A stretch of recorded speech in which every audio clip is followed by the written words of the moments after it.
Привет, вас! Товарищи, сегодня мы будем идти на третью годовщину развития Советского Союза, изучать его историю. Greetings, comrades! Today we will be commemorating the 98th anniversary of the founding of the Soviet Union by covering its history. Also, I got a microphone, so there's no more background noise and ambiance. Let's begin, shall we? Are you ready, comrades? Here's my history of the Soviet Union.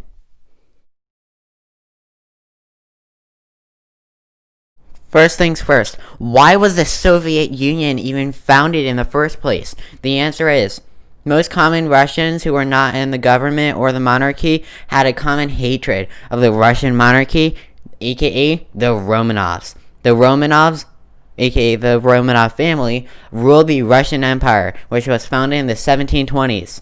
One of the biggest flaws of the Russian Empire was that it was pretty discriminatory against minority populations, ethnicities, and religions, as well as anyone who was basically poor, in lamest terms.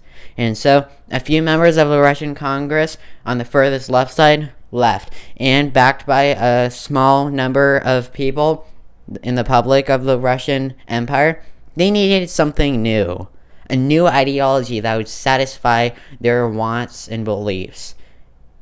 This didn't exist, and so two men, Karl Marx and Vladimir Lenin, accompanied by others, came up with a new ideology to satisfy this very, very far left need. Communism, of course. Now, having communism embody the most extreme left-leaning ideology, banning the people's rights in place, Lenin was ready to strike, along with the support of the Bolsheviks. From March 8th, 1917 to June 16th, 1923, the Russian Revolution took place.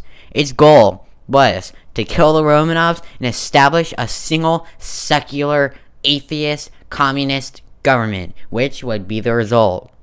On July 16th, 1918, the Romanov family, who were imprisoned and held hostage at the time, were moved to a house in Yekaterinburg.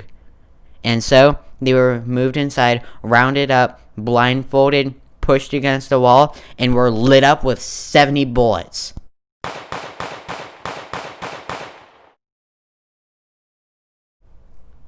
All 5 of the Romanov family who were put on against the wall were killed. It was a gruesome sight, to say the least. Now, the Soviet Union was ready to be founded and become a new country.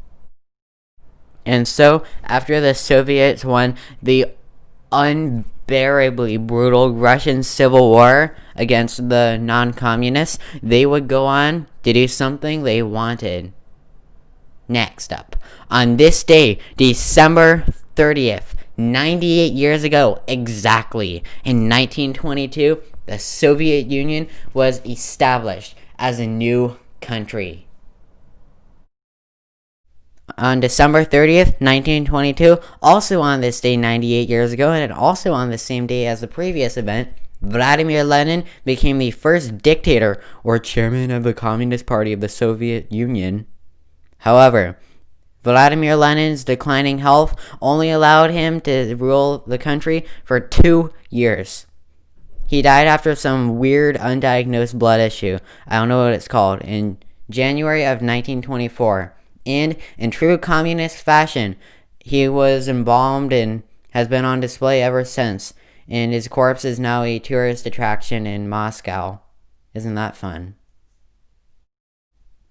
Between January and April of 1922, following the death of Vladimir Lenin, 2 men would ferociously try to murder each other, literally, for the coveted position of USSR dictator. These 2 men were Leon Trotsky and Yosef Djibouti, aka Joseph Stalin. Stalin ended this conundrum by having Trotsky assassinated while he was on exile in Mexico City of all places. Nonetheless, Stalin, meaning Man of Steel, was now the dictator of the Soviet Union. And from the day Stalin took over in 1922, or 24, I can't remember what I said, until 1930, Stalin absolutely appalled agriculture. He thought it sucked, and so he began the Russian Industrialization. This was a process of getting rid of farms, or at least trying to, and replacing them with factories and processing plants and that sort of thing, and more pollution. This was supposed to create jobs for the poor, but, I mean, what else were they going to do? Enjoy the famine, which was going to eventually kill 5 million? And now, ladies and gentlemen, for a word from my sponsor. Have you ever just wanted to get away from it all and travel to the Soviet Union or a recreation of it? Why, look no further. Deciding to travel to the Soviet Union or a recreation of it comes with the following accommodations: no freedoms, extensive government political repression and totalitarianism, loads and endless heaps of government censorship and surveillance, and best of all, and also complementarily, famines. All accommodations in this video were courtesy of Joseph Stalin and the Communist Party of the Union of Soviet Socialist Republics.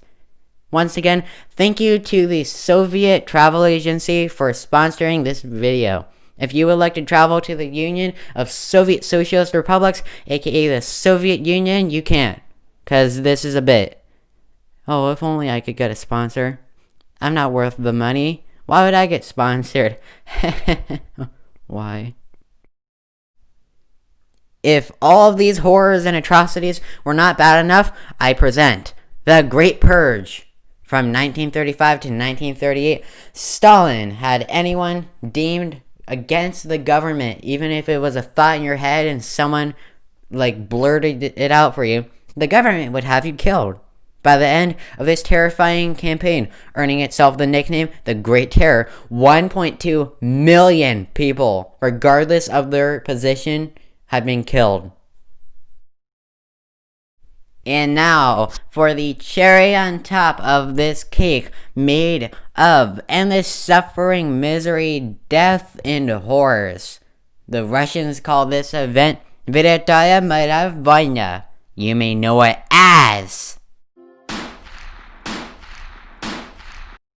Oh, so you think you're a big brain? Oh, well, let me tell you someone who isn't. On August 23rd, 1939, Joseph Stalin trusted and signed a non-aggression treaty with Mr. Unpredictable himself, Adolf Hitler. Since we all know that Hitler was the biggest hypocrite the earth ever saw, we can use this logic to predict what he would do next. Since Stalin signed a non-aggression treaty with Adolf Hitler, do you think that Hitler would follow it or do something not so nice? If you went over the latter, you'd be correct. This not so nice thing was a surprise attack on the Soviet Union, Operation Barbarossa. Surprising, right? Known as Operation Barbarossa. From June to December of 1941, Hitler tried a little harder, even telling his soldiers to leave the corpses of their dead horses on the side of the road. And he tried some more to invade and capture the Soviet Union. But, as you can imagine, this backfired so badly for Hitler and the Nazis, as the Soviet Union and their faithful and everlasting ally, the Winter, destroyed the German army, aka the Reich. And with that, by 1945, the Union of Soviet Socialist Republics, aka the Soviet Union, had won World War II, depending on who you ask, but I say they kind of did, along with their allies, called the Allies. Very original. The Soviets killed a lot of people. Now for the numbers. How many people did the Soviets kill? About, by my own calculations, over 7.5 million people throughout World War II. But how many people did the enemies of Russia kill inside of Russia? Holy crap. 26 million people. aka 13.7% of the entire population of the Union of Soviet Socialist Republics. Ladies and gentlemen, did you bring a sweater? Because it's about to get cold in the Cold War.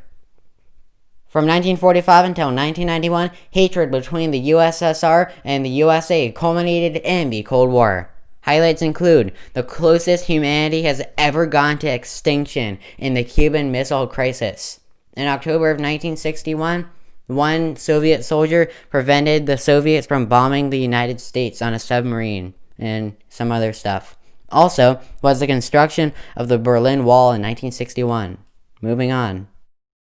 Speaking of the Berlin Wall, on November 9th, 1989, the Berlin Wall fell, starting the process of uniting Germany. Watch my history of Germany for more info.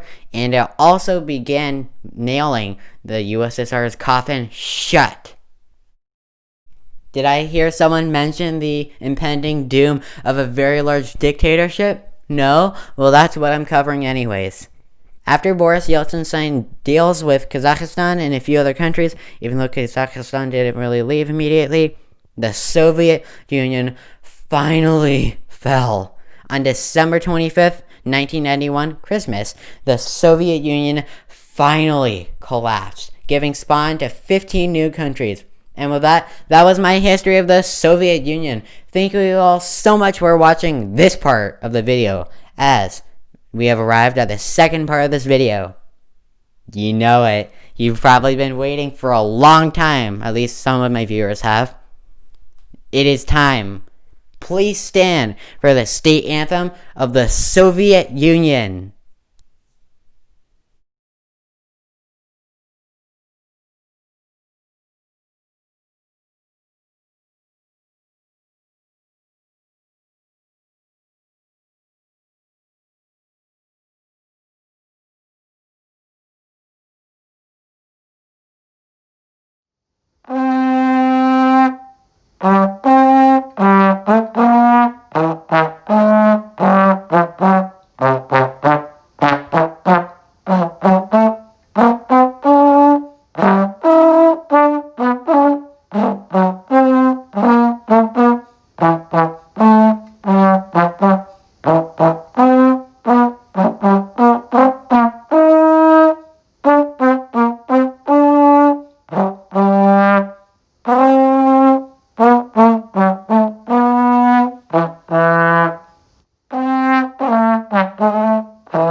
with that, thank you all so much for watching my video on the history of the Soviet Union or the USSR, whatever you want. And thank you all for listening to the Anthem of the Soviet Union played through a trombone. I know that some people wanted that. So thank you all so much for watching this video. Coming up next is a video which will cross the year mark. It will go until 2021, starting in 2020. And it will come out on January 1st, 2021. So yeah, thank you all for the incredible year. Thank you all for watching this video. And I'll see you all in the next year, as this was my last video of the year. Thank you all so much for watching. Here's to a new year of this channel. Thank you.